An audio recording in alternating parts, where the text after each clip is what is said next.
முஸ்லிம் தீவிரவாதி என்று 5 முறை பேசினவர்கள் இந்த திமுக காரர்கள் என்பதை ஆதாரத்தோட சொல்றேன். முஸ்தபா அவங்க சொல்றாங்க முஸ்லீம்காரவங்களை எல்லாத்தையும் தீவிரவாதின்னு சொல்லியிருக்காங்க அப்படின்னு சொல்லி அவர் வேதனைப்படுறாரு. அப்ப இருந்த ஜென்ரேஷன் வேற, இப்ப இருக்கிற ஜென்ரேஷன் வேற. இப்ப இருக்கிற ஜென்ரேஷன் அந்த மாதிரி வேற்றுமை எல்லாம் வேண்டான்னு சொல்லித்தான் மெஜாரிட்டி மக்கள் வந்துட்டு நம்ம டிவிக்கு சப்போர்ட் பண்ணியிருக்காங்க. நீங்க எக்காரணத்தை கொண்டு இந்த மாதிரி கண் கலங்கி நிக்கணும்ன்ற அவசியம் இல்லை.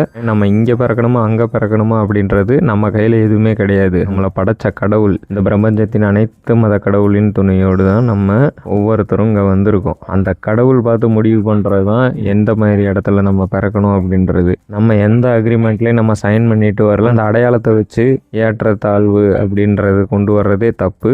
நீங்கள் இதில் ஃபீல் பண்ணணுன்ற அவசியம் இல்லைன்னா நம்ம ஆட்சியில் தவறுகள் நடக்கிறத திருத்துறதுக்கு எல்லா வேலைகளும் பண்ணிக்கிட்டு இருக்கீங்க. அதை சரியான முறையில் செய்கிறதுக்கு பாருங்கள். நம்ம டிவிக்கு தான் சப்போர்ட் பண்ணுவாங்க. இதில் எந்த மாற்று கருத்துமே இல்லை. இதில் அப்படி எந்த ஒரு குறிப்பும் கொடுக்கல செய்யலை அப்படின்னு சொல்லிட்டு நியாயமாக பேசுகிற மாதிரி பேசுகிறீங்க திமுகவினர். ஏன் நீங்கள் ஒரு வார்த்தை சொல்லியிருக்கலாமே, சரி ஓகே தவறுதலாக நீங்கள் சொல்கிற மாதிரி நடந்துருந்துச்சுன்னா கண்டிப்பாக அதுக்கு நாங்கள் இப்போ இருக்கிறவங்க மன்னிப்பு கேட்டுக்கிறோம் அப்படின்னு கேட்கலாமே. அந்த மாதிரி பேசியிருந்தால் கண்டிப்பாக அது தவறு தான். இனிமேல் அது மாதிரி நடக்காதுன்னு கூட சொல்லலாமே. நீங்கள் எந்த ஒரு இடத்துலையாச்சும் ஒரு பிரச்சனை நடக்குது, ஒரு இது நடக்குது, ஊழல் குற்றச்சாட்டு திருட்டு வேலைகள்லாம் நிறைய நடந்திருக்கு. ஆனால் அதை மாற்றிக்கிறேன்னு எந்த இடத்துலையுமே சொல்லலை. சாமானிய மக்கள் எல்லாரும் கண்ணுக்குமே தெரியும் யார் யார் எப்படி லஞ்சம் வாங்குறாங்க, யார் யார் பினாமியாக இருக்காங்க அப்படின்றது எல்லா விஷயமும் தெரியும். ஆனால் அப்படிலாம் எதுவுமே இல்லை அப்படின்னு பேசுகிறீங்க. நீங்கள் பேசுகிறீங்க, ஆனால் எங்கள் மக்கள்லாம் வந்துட்டு பார்த்துக்கிட்டு இருக்காங்கல்ல.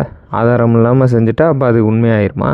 என்னையா அங்கிட்டு திருந்துறதுக்கு வழி வருங்க. வேறு வழி இல்லாமல் தான் நீங்கள் எதிர்க்கட்சியாக இருக்கீங்க. அவ்வளோதான். நன்றி.